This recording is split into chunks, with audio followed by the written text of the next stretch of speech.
Hey everyone, welcome back to Ryan Parker Studios. I'm your host, Bob. No, I'm not. Okay. I'm Ryan. Yes, I am. I'm sorry. I didn't mean to fib. It's me. I can show you my ID if you need it.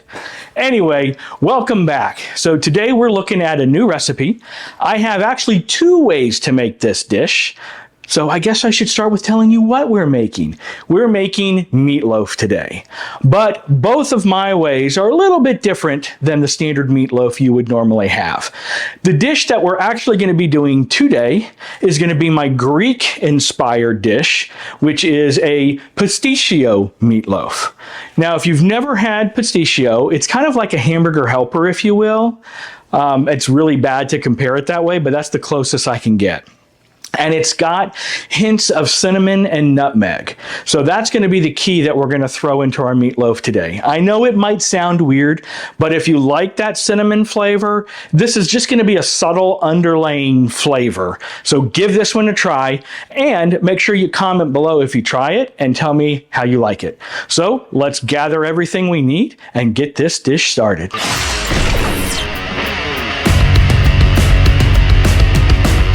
All right, yes, I have it pointed down, so I'm all cockeyed to get this thing started. But let's go ahead and start assembling our wet ingredients first. And we're gonna let those rest a little bit to soak up all the flavors, and then we'll actually combine the meat. Okay, so to start off, we are gonna do 1 egg.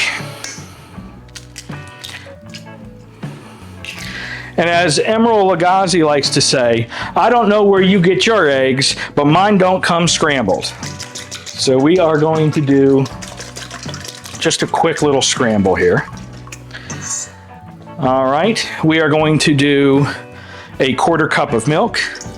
And actually we don't use milk, we use like an almond milk, or actually this is an oat milk. So we're gonna add that. We don't wanna over stir either. Next thing up is going to be our Worcestershire. So this technically is supposed to be 1.5 teaspoons. But again, with me, I just kind of sprinkle. Yeah, maybe a little more love. I like the Worcestershire flavor. So next up is going to be some of our dry. It's going to be 1 teaspoon of salt. So I'll actually measure this out properly for you guys. So that is 1/2 and 1. So we got 1 teaspoon of salt. We are going to do, oops, actually that was supposed to be 1/2 teaspoon of salt. So mine's going to be a little salty. Actually, let me see if I can recover some of this. Woohoo, look at that. See, when you're looking at the recipe because you don't measure and you look at the wrong one that's right above it, it causes problems. There we go. So now we're down to about 1/2 teaspoon of salt, and we are going to do a 1/4 teaspoon of pepper.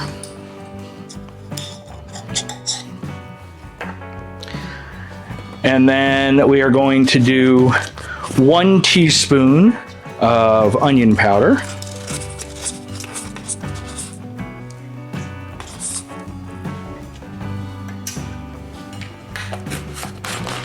And then comes the added flair, a 1/4 teaspoon of nutmeg.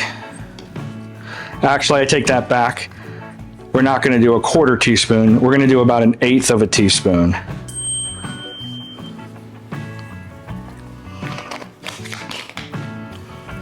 And then we're going to do a 1/2 teaspoon of cinnamon at the very least. If you like it with more of a cinnamon flavor, then you can do a scooping or a heaping scoop. So I did a heaping scoop. All right, so we're going to mix those together.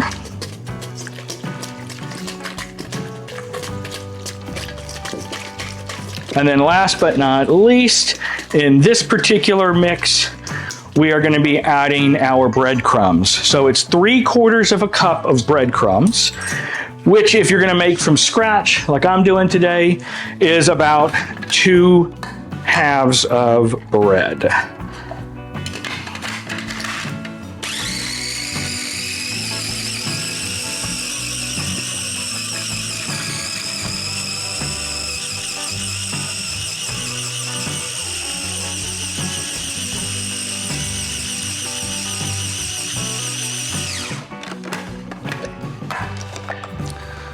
There we go. So I'm going to take this out. I'll put that in, and then I'm going to mix that with a fork, actually.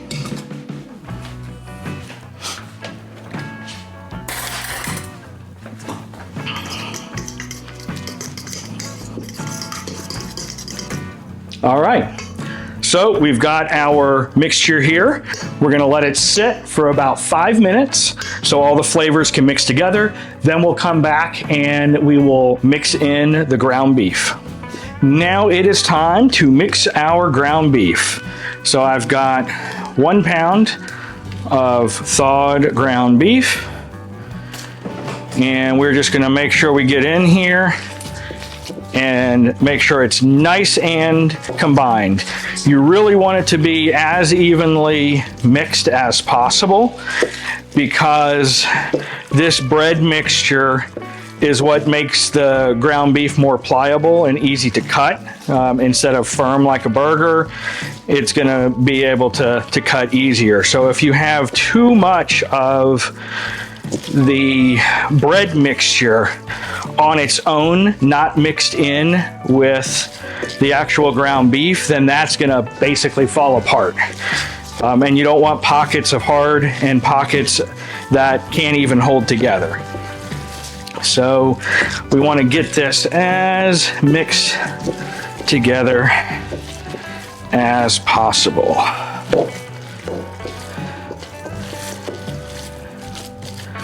All right. So we're looking good. I don't see any obvious signs of the mixture being there.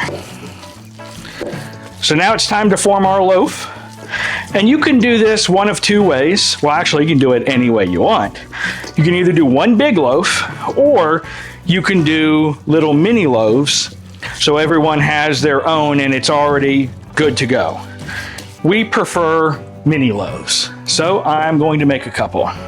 Now, you can always make up your meatloaf early as well, and then put it in the fridge and let it chill, and then bring it out and pop it in the oven.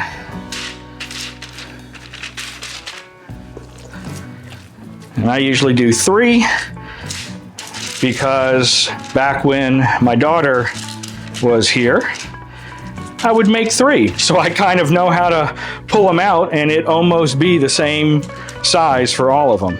And really, this recipe is thanks to my daughter, Desiree. So Desi, if you're watching, remember this is all you.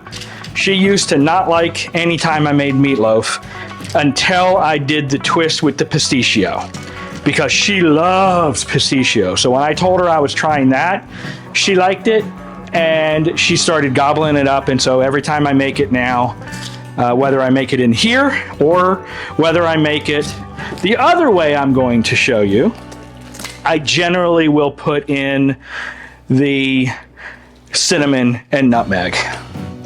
All right, so the last part of this, as far as pre-prep work goes, is going to be the topping.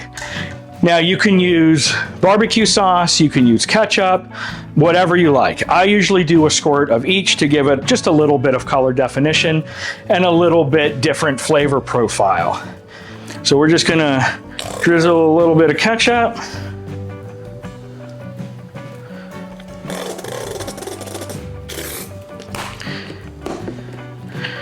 And a little bit of Buc-ee's.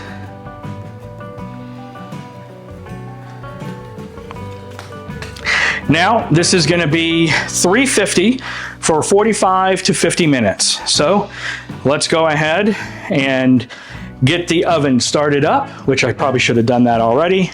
So I'm going to chill this for a few moments and then we'll come back once this goes into the oven. All right, oven is preheated to 350 degrees.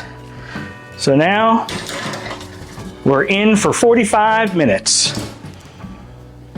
And that 45 minutes will be up in 3, 2, 1. We are at our 45 minutes, so let's take a look. Oh yeah, that's looking good. Now, just if you want to make sure, you can always throw in a meat probe here. Obviously, we want it over 165, and yeah, it's well over 165, so we are good. So let's get this plated up. And here is our final plated meal. We have our Greek-inspired Pasticcio Meatloaf with our Parmesan garlic angel hair pasta. And we are ready for a nice meal. So thank you guys so much for stopping by. Before you head out, make sure you hit that like and subscribe. Until next time, keep on smoking.